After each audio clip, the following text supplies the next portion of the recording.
Sup everybody, Unicronobot here, coming at you with another video review, and today we are looking at the Transformers Prime Beast Hunters Deluxe Class Wheeljack. Now this one was the one that was most anticipated, and for good enough reason. The original Wheeljack mode is a fan and company favorite, and has already had two remolds in the US and 3 from Takara Tomy. So, dude's got a lot of hype, and so a lot of people were really excited to see this guy. And unlike my Bumblebee review, because I have the original Wheeljack, I can give you a much more in-depth look at how much has changed between this one and the original.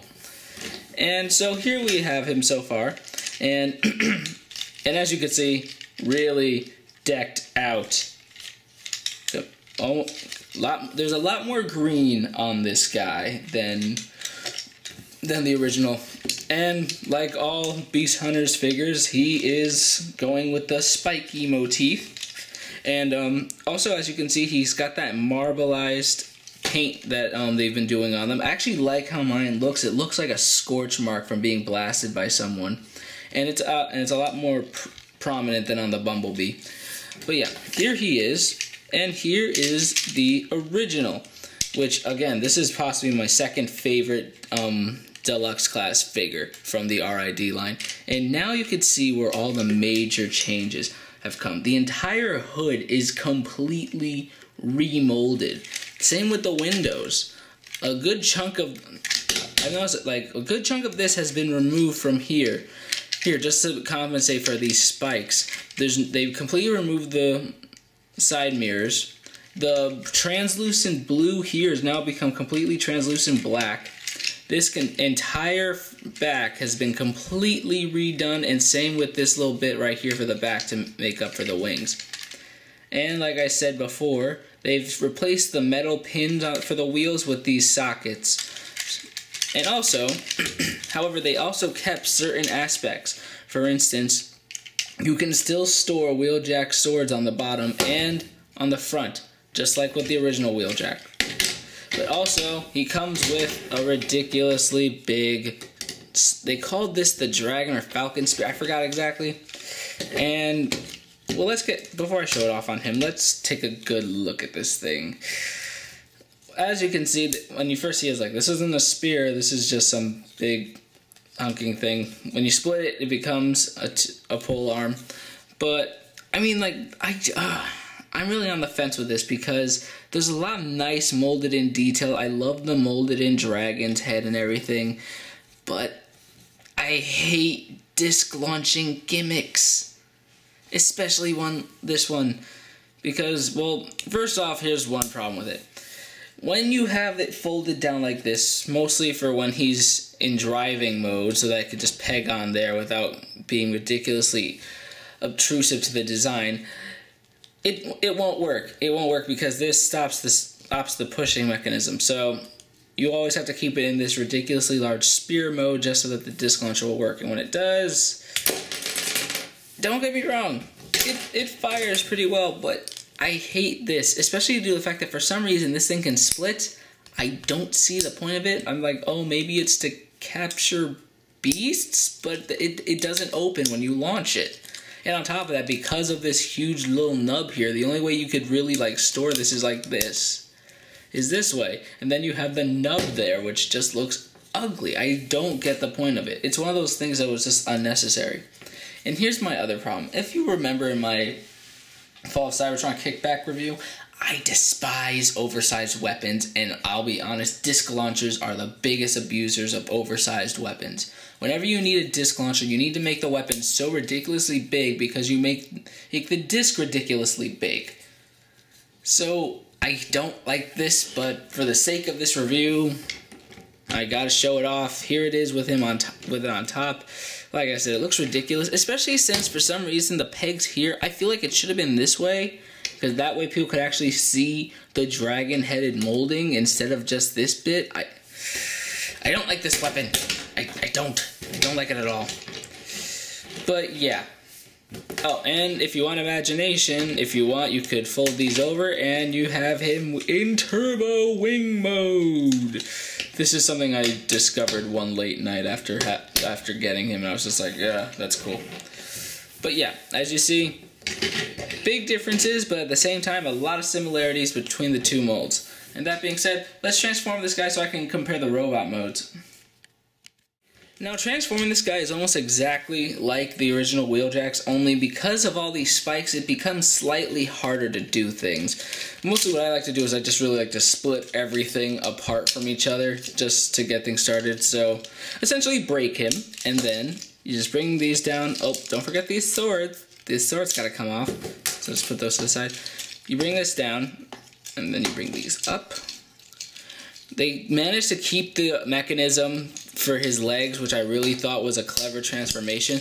Though I'll admit mine are a little tight, so it actually becomes somewhat annoying to actually try to do this.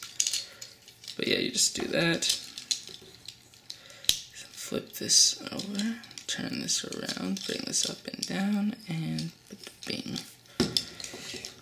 And here you get the legs done. And then same with here. You're gonna hit the wings a lot on this dude, so just expect that to happen.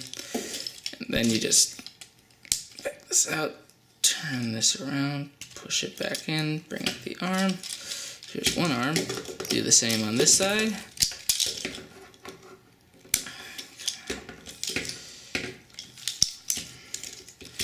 And then you just bring this down, push that up, and his head's revealed. And then they're gonna peg in. If I can get this right, come on. I'm gonna peg in. And then with the wings, you kind of can do whatever you want. I'm going to display them in both modes later on just to give you an idea, but for now, we'll just keep them folded like this. And here you have the Beast Hunter's Wheeljack in his robot mode. Now, there are a lot of things different between this one and the original. But before I compare them side by side, I will say this. I do love that there's more green on this one. I remember there was like, with the original RID Wheeljack, I loved this paint job, but I felt he was really lacking in green. He only had green in maybe 2 or 3 parts of them, and they were only minor little snippets. Green is much more of a prominent color here. And also you'll notice that everything that was gray on the original Wheeljack has been turned black. I would say the crotch is black, the forearms are black, everything that was, or in this case, turned green because the inner leg turned green with this one. But yeah, there's been a lot of big changes. The chest has overall stayed exactly the same, and same with the legs, outside of the new molded bits. It's of the actual outer car. But yeah, he looks really, really cool. I really like this new update. They even gave him a completely new and remolded face. And also no light piping. They are not doing, aside from the Voyager Optimus, I've yet to get one of these guys that has any type of light piping on them whatsoever. So I'm guessing they're trying to save money by just by painting the eyes. Which is weird because I'm pretty sure translucent plastic is cheaper than solid color plastic. But I digress and return to the review. Now, like I said, there's a lot I like about this guy, but my 2 biggest problems come from 2 spots on him. Here and here. The thing is about the original Wheeljack was there was nothing here, so he had a good range of motion with his arms. It wasn't really hitting anything or like getting in the way.